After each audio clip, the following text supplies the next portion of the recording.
mai in questo ancora quasi neonato comune si è sviluppata una civica protesta di tali dimensioni. 4.700 firme per rimanere sotto l'Ulster di Venezia. Dicono che a Cavallino Treporti una sollevazione del genere non si era vista neanche quando quasi una ventina d'anni fa si consumò il divorzio dal comune di Venezia. Questa volta tra l'altro il motivo è diametralmente opposto. In città si vuole rimanere sotto l'azienda sanitaria veneziana e non passare, come prevede la riforma regionale, sotto quella del Veneto orientale. Noi abbiamo una forte preoccupazione, ad esempio, per quanto riguarda il rinnovo dei volontari del soccorso della Croce Verde.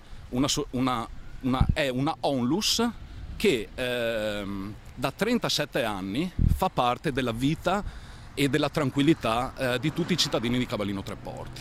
A questo aggiungiamo le associazioni di volontariato che pari manifestano la stessa identica preoccupazione, anche perché la nostra domanda continua ad essere e finora non ha avuto risposta: ma se dovete mantenerci i servizi attuali, perché dobbiamo cambiare?